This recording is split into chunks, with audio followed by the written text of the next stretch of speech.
fish peeps? Okay, it's early. I guess I shouldn't be yelling in my fish room. But it's about 7 in the morning. By the time you see this will be next Saturday. But next Saturday, I won't be here because I'm on the way across the world to the Dark Continent. So today I'm flying from Winnipeg, which looks like a horrible drive already. We had a massive snowstorm, but apparently I'm flying from Winnipeg to Calgary, Alberta, Canada, and then we're going to go the exact opposite direction, and we're going to fly all the way to Amsterdam. And then after a 9-hour flight to Amsterdam, we're going to get on another plane, and we're going to fly 6 minutes shy of 12 hours to Cape Town, South Africa. Woo! We're going to be having some fun down there. I got all sorts of things planned, all sorts of neat ideas.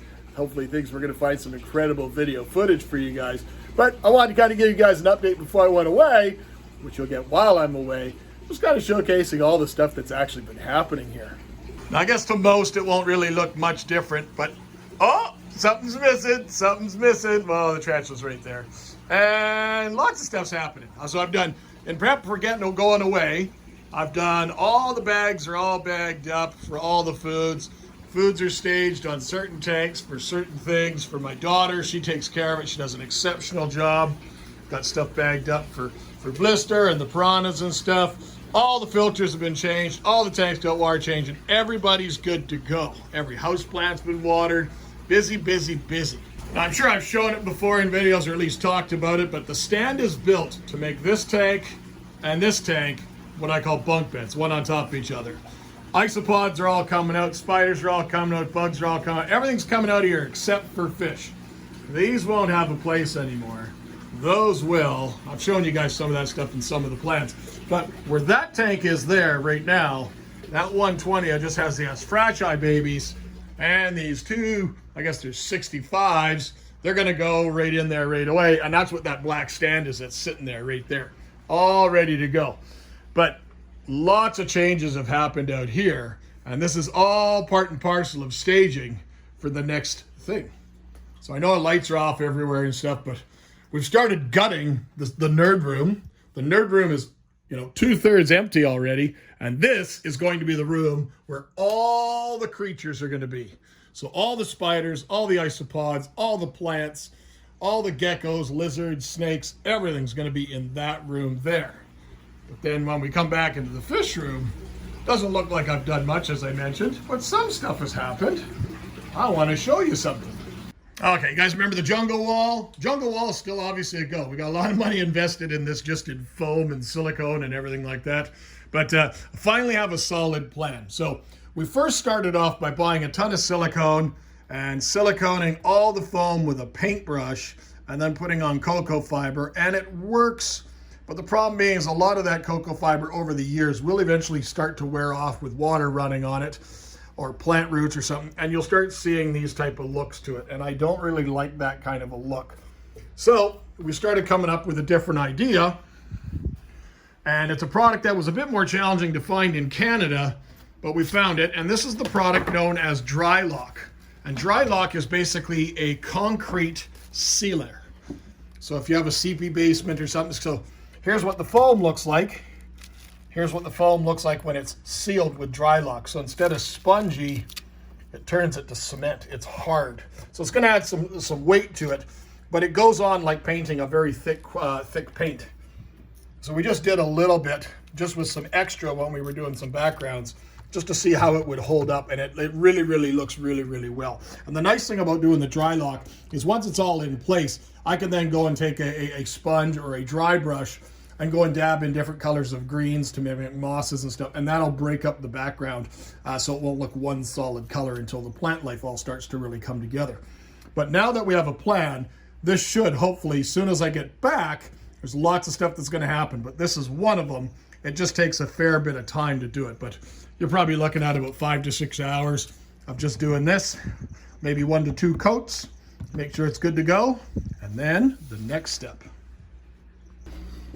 For the next step, we got to head out into the garage. I got to show you what's going on in the garage. As you guys remember, Originally, the plan was to put that 120-gallon tank below the jungle wall. But one of the reasons that I didn't do a lot of stuff and I didn't really finish it up was because I really wasn't certain. There was a lot of little details, like where's the water going to go, even from a little bit of misting, where's the water going to go that's going to be between the tank and the length of that jungle wall, because it's just so almost 6 feet versus a 4-foot tank. You know, there's that extra space. So I didn't want to deal with that. So this is what we've come up with. Ta-da! This is actually what you're looking at. Is this will be the top of the tank.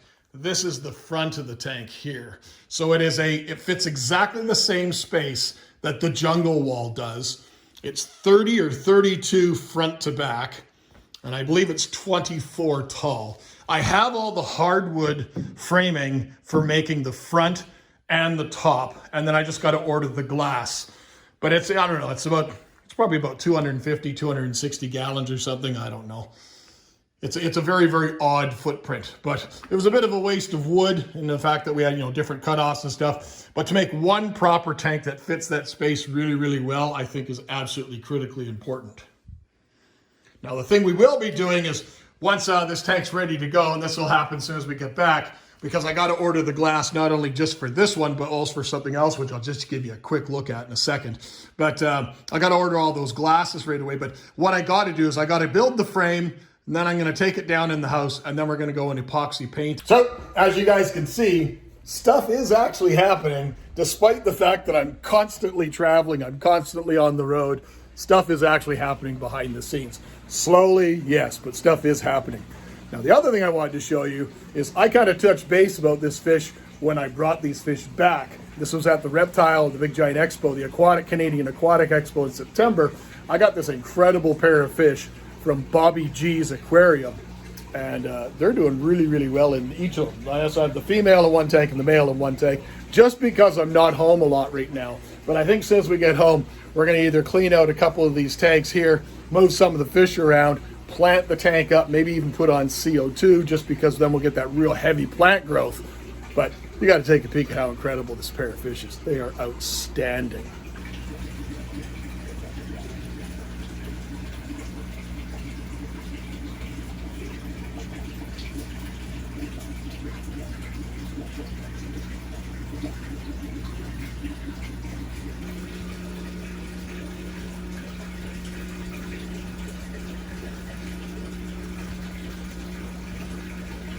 So that's it, my friends. Sorry, it's kind of a cut and dry, nothing exciting to see here kind of video.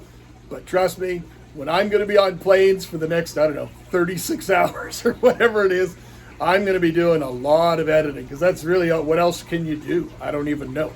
I can't even imagine how my body's going to feel after 36 hours of being on planes and airports.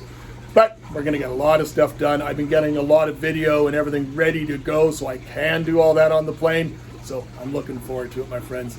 Hopefully you see some really cool content sending it your way all the way from South Africa. Cheers, guys.